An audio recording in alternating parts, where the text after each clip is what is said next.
Well, this one will be a different video compared to my regular content in this channel. After all the stupidity and debunking, we all need a short break. Today, I would like to tell you stories from Titanic. Not story of Titanic, but the people and their experience at that fateful day. Some of the stories just make me glad to be part of this human race. I researched all the following stories for a mentalism effect. I read through a bunch of books, found the ones that seemed correct, and here is the result. Bear in mind, most of the stories are sad, but some has a silver lining. So without any further ado, I'll start with my most favorite, Mr. and Mrs. Strauss. Jewish immigrant, they rose from poverty to fortune in one generation and were the owners of Macy's department store in New York. On the night of the disaster, as the call to board the lifeboats went out, Isidore escorted Ida to lifeboat 8 and prepared to say goodbye to her. Ida, however, refused to enter the small boat, saying, "We have lived together for many years. Where you go, I go." Isidore tried to talk her into getting back into the boat, saying, "The children, the children." But her response was, "They will understand."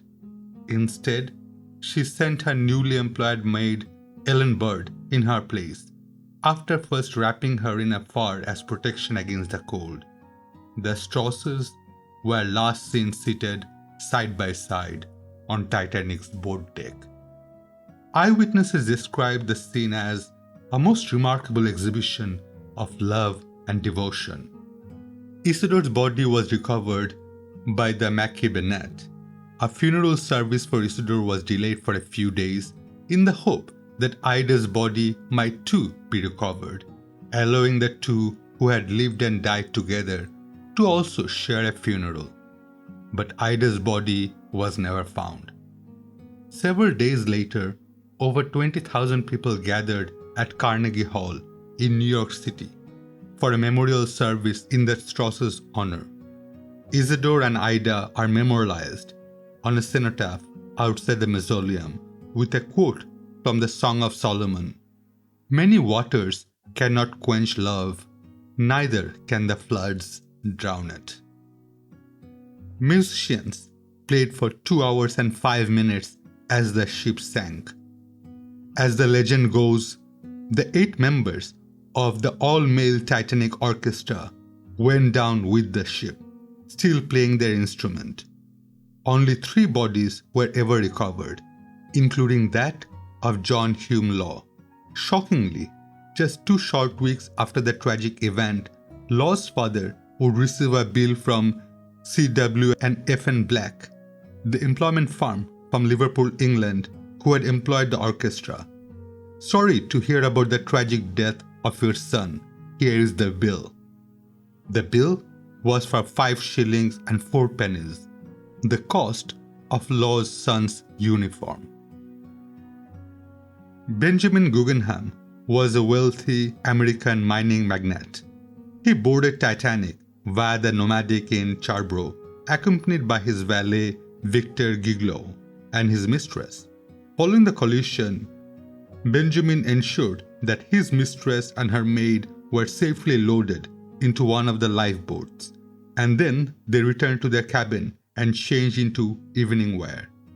Benjamin was reported to remark, "We have dressed up in our best and are prepared to go down like gentlemen."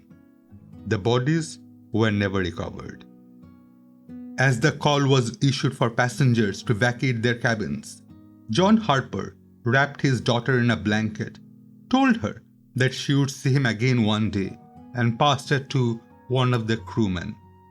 After watching her safely board one of the lifeboats, he removed his life jacket and gave it to one of the other passengers. One survivor distinctly remembered hearing him shout, "Women, children, and the unsaved into the lifeboats." Harper knew that believers were ready to die, but the unsaved were not ready.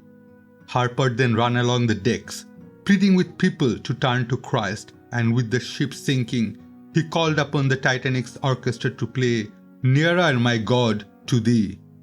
Gathering people around him on the deck, he then knelt down and with holy joy in his face, raised his arms in prayer. As the ship began to lurch, he jumped into the icy waters and swam frantically to all he could reach, beseeching them to turn to the Lord Jesus and be saved. Finally, as hypothermia set in, John Harper sank beneath the waters and passed into the Lord's presence. He was 39. After the collision, Captain Edward had Thomas Andrews summoned to help examine the damage. Andrews and Captain Smith discussed the damage to the ship shortly after midnight. After Andrews had toured the damaged section of the ship and received several reports of the vessel's damage, Andrews determined that the first 5 of the ship's watertight compartments were rapidly flooding. Andrews knew that if more than 4 of the ship's compartments flooded, it would inevitably sink. He relayed this information to Captain Smith, stating that it was a mathematical certainty, and added that in his opinion, the vessel had only about 1 hour before it completely sank. He also informed Smith of the severe shortage of lifeboats on board the ship. As the evacuation of the Titanic began, Andrews tirelessly searched staterooms, telling the passengers to put on life belts and go up on deck. Several survivors testified to have met or spotted Andrews several times. It was almost possible to trace his actions during the sinking. Fully aware of the short time the ship had left and the lack of lifeboat space for all passengers and crew, he continued to urge reluctant people into the lifeboats in the hope of filling them as fully as possible. Survivors also reported seeing Andrews frantically throwing deck chairs into the ocean for passengers to use as flotation device. Andrews was last seen standing alone in the first-class smoking room, staring at a painting, Plymouth Harbor, above the fireplace, arm folded above his chest, his life jacket lying in the nearby table. Andrews' body was never recovered. During the evacuation, Captain Edward John Smith failed to manage and coordinate the evacuation effort and gave ambiguous and impractical orders. An hour after the collision, Fourth Officer Joseph Boxhall was still unaware that the ship would sink. Smith perished that night along with around 1,500 others, and his body was never recovered. There were conflicting accounts of Smith's final fate. Second Officer Charles Lightoller last saw Smith walking across the bridge. Some survivors said Smith quietly wandered off towards the bridge at 2:10 a.m., 10 minutes before the final sinking, locked himself inside the ship's wheelhouse, and died clinging to the ship's wheel when the wheelhouse windows broke due to the pressure. There are conflicting accounts of Smith's last words. Reports said that as the final plunge began, Smith shouted to his crew, "Be British, boys, be British." Although this is engraved on his memorial and portrayed in the 1996 TV miniseries, it was likely a myth made up by the British press at the time, as not one member of the surviving crew claimed that he said anything like that. James Magan said that as the water began to flood the bridge, Smith's last words were, "Well, boys, you have done your duty and done it well. I ask no more of you. I release you. You know the rules of the sea. It's every man for himself now, and God bless you." Frederick's brother Thomas had already left England and was living in Niagara Falls, New York. Thomas wrote to Frederick telling him about the opening of a power station there. It has been speculated that the famed hydroelectric power station A, due to open in 1912, would have been his employer had he lived. He, a compositor, packed up his wife and 6 children to prepare for the move. They booked third-class passage on the SS New York out of Southampton, but due to a coal strike that year, its passage was delayed and they were transferred through the Titanic. They boarded the Titanic in Southampton as third-class passenger. Not much is known about the Goodwin's activities during the voyage. except that they may have been separated by sex in opposite ends of the ship. Frederick and his older sons in the bow, and Augusta with Sydney and the girls in the stern. By the time the Godwins received a warning about the collision with the iceberg, all the lifeboats had been launched. The entire family perished in the sinking. In his book, The Night Lives On, historian Walter Lord devoted a chapter, What Happened to the Goodwins, using the fact that they were English to challenge the White Star Line's implication that such high numbers of third-class passengers perished because they could not understand the English language. William Thomas Stead was widely hailed as the greatest newspaperman of his age. In 1885, when he published The Maiden Tribute of Modern Babylon, his text exposed criminal vice and specifically child prostitution. An almost immediate consequence of his revelation was the resurrection of the dormant Criminal Law Amendment Act, which raised the age of consent to 16. However, Stead had failed to secure evidence to protect him from prosecution, and as a result of civil indictment, he was jailed for 3 months. Stead boarded the Titanic for a visit to the United States to take part in a peace congress at Carnegie Hall at the request of William Howard Taft. Survivor of Titanic reported very little about Stead's last hours. He chatted enthusiastically throughout the 11-course meal that fateful night, telling thrilling tales, including one about the cursed mummy of the British Museum, but then retired to bed at 10:30 p.m. After the ship struck the iceberg, Stead helped several women and children into the lifeboats, in an act typical of his generosity, courage and humanity, and gave his life jacket to another passenger. On the night of the sinking, Leah X was forced up the boat deck. She found herself next to Madeline Astor. Upon seeing the baby, Mrs. Astor removed her shawl and wrapped it around him. Not long after, as Leah stood on the deck, clutching her baby son, he was suddenly torn away from her and tossed into Lifeboat 11, which was being prepared for lowering. As she struggled to retrieve him, she was restrained by crewmen who thought she was trying to rush the boat. Philly was caught by Elizabeth Neho, sat him on her lap. Later, she wrapped him in a steamer blanket to keep him warm. Meanwhile, Leah, still in a state of shock, was pushed into Lifeboat 13 next to Selena Rogers Cook. After their rescue, Leah and Selena were walking together on the deck of the Carpathia when an Italian woman, possibly Argane del Cario, passed them holding a baby. Leah recognized Philly at once. She went to the Captain Rostron and appealed to him to help her get her baby back. He took the two women to his room and asked each to provide proof of identity. Leah was able to describe a birthmark on Philly's chest, and he was returned to her. She was so grateful to Captain Rostron of the Carpathia for her rescue that the following year, giving birth to her only daughter, she named her as Sarah Carpathia X. But the nuns at the hospital, when filling out her birth certificate, put down Sarah Titanic X. A promise and a toy pig saved an American woman, Edith Louise Rosenbaum, from drowning on the Titanic's maiden voyage. She can remember every moment of that night, which horrified the world. "I knew we were doomed before we got onto the ship," she said. "I had a presentiment.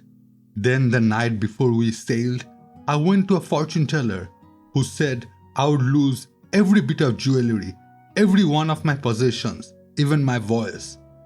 'Don't take the boat you're planning to take,' I was told.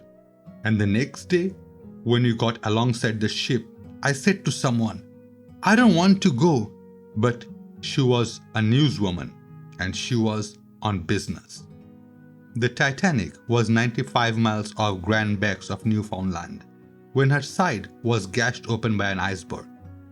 Edith Russell had been dining in a long white satin dress and was having a nightcap when the iceberg ripped into the luxurious liner. Someone rushed up and said, "We have hit an iceberg." Being a newswoman, I grabbed my purse and I ran to have a look.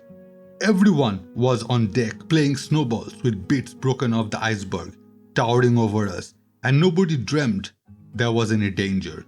Officers told us to go below, and 45 minutes later, a man knocked at my door. He said all women and children were to leave the ship at once.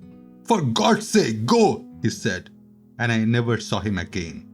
She was still in her white dinner dress, grabbed a coat, 2 scarves, and a cap before snatching up her toy pig. My mother gave me this pig as a mascot a year earlier. I have been in tornadoes and fires and floods. I was always in trouble. Then I was in a motoring accident and was thrown into the tire on the back of the car.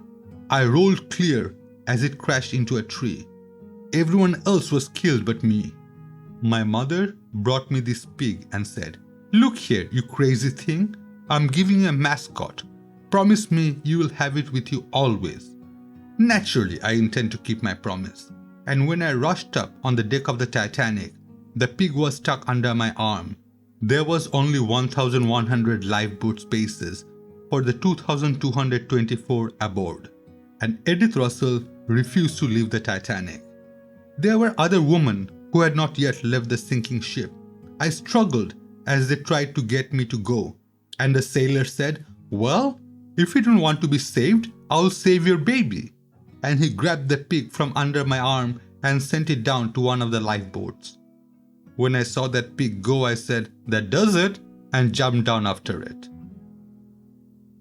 Molly Brown was a wealthy American socialite, philanthropist and activist, one of the first women in the United States to run for political office, and she ran for the Senate 8 years before women even had the right to vote. On July 25, 1914, she organized an International Women's Rights Conference at Marble House in Newport, Rhode Island.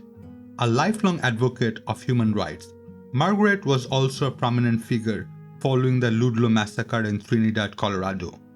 In April 1914, a significant landmark in the history of labor rights in the United States. By the time Margaret Tobin Brown boarded Titanic at Cherbourg, France, she had already made a significant impact in the world. Margaret received word that her first grandchild was ill. She decided to leave for New York immediately and booked passage on the earliest ship, Titanic. After the ship struck the iceberg, Margaret helped load others into lifeboats and eventually was forced to board Lifeboat 6, later became known as the unsinkable Molly Brown, for her efforts to pursue the crew to return to search the water for other survivors. However, Margaret's most significant work occurred in Carpathia, where she assisted Titanic survivors and afterwards in New York. By the time Carpathia reached New York Harbor, Margaret had helped establish the Survivors Committee, been elected as chair, and raised almost $10,000 for destitute survivors. John and Neil Snyder were returning from their honeymoon while they boarded the Titanic at Southampton. Some newspapers reported that a crewman had called out, "Put in the brides and grooms first." So Mr. and Mrs. Snyder edged forward. Mrs. Snyder was quite frightened at how far below the water was, but she went into the lifeboat and her husband followed her in. They were both rescued in Lifeboat 7. Masabumi Hosono, a Japanese citizen, survived the sinking of the Titanic, only to return home and be labeled a coward for living when so many others died. Many Japanese felt he should have chosen to die an honorable death. He was fired from his job. Newspapers openly suggested he should commit ritual suicide, and his name was included in textbooks as an example of shameful behavior. In actuality, he was a hero who had helped many survivors into the lifeboats. When a Japanese ship sank in 1954, Hosono was again dishonored when he survived. Charles John was the chief baker aboard the Titanic. When the ship hit the infamous iceberg, Charles was off duty sleeping. According to his testimony, he immediately got up and began launching lifeboats. He was also supplied food for those that were hungry and panicking, an attempt to calm the crazed crowd. Because of his help and his position, he was offered a spot on the lifeboat, but declined in hopes of aiding more people. Charles was certain that he would die, and so he decided to ingest a drop of liquor, which was half-full tumbler. As the ship sank, he grabbed hold of a safety rail and rode it down as if it was an elevator, and now officially recognized as the last passenger aboard the Titanic to survive. While in the water, he claims he kept paddling and treading waters for 2 continuous hours, and, thanks to the alcohol, hardly felt the cold. He was later rescued after lying aboard a collapsed lifeboat. While this shouldn't be an advertisement for the benefits of alcohol, Charles certainly claimed it saved his life. Dorothy Gibson was an American singer and dancer who appeared in a number of Broadway musicals. Soon after the disaster, Dorothy acted in the first film produced about it, Saved from Titanic, in which she played herself. The movie was released barely a month after the sinking. The filming began just 5 days later. She not only starred in the one reel drama, but also wrote the scenario and even appeared in the same clothing she had worn aboard the Titanic that night, a white silk evening dress topped with a cardigan and polo coat. Although the movie was a tremendous success, the only known prints was destroyed in a 1914 fire at the Eclair Studios in New Jersey. The loss of the motion picture is considered by film historians to be one of the greatest of the silent era. Sir Bruce Ismay served as a chairman and director of the famous White Star Line steamship company and accompanied the Titanic on her maiden voyage to New York. After the disaster, he became infamous as the highest-ranking White Star official among the survivors, was slated by both American and British press for deserting the ship while women and children were still on board. He was often referred as the coward of the Titanic. On the night of the sinking, Cosmo Dove-Gurdon's family approached the emergency lifeboat 1 and asked if they could get in. A few minutes later, at 10 minutes past 1 a.m., Lifeboat 1 was lowered, containing only 12 people, of whom 7 were crew members. After the sinking, leading fireman Charles Hendrickson asked those in the lifeboat whether they ought to go back to help the people swimming in the water, but Lady Dove-Gurdon warned that they might be swamped by people trying to get on board. Eventually, Hendrickson was persuaded that they should head for a light that could be seen in the distance. So the 12 survivors set off while hundreds more were left dying in the water. Well, that was all for this video. As you can see, I do have a lot more cards that we didn't go through, and that is due to time. If you have liked this video, please give it a thumbs up. If you want to see more stories from Titanic, please let me know in the comments below. I don't really have anything else like this content in my channel, but please browse around. I do have some movies and books recommendation and a lot of science and logic based debunking. If you're into those kind of things, please subscribe to be notified of future posts. Thank you for watching. Have a safe day. Signing off.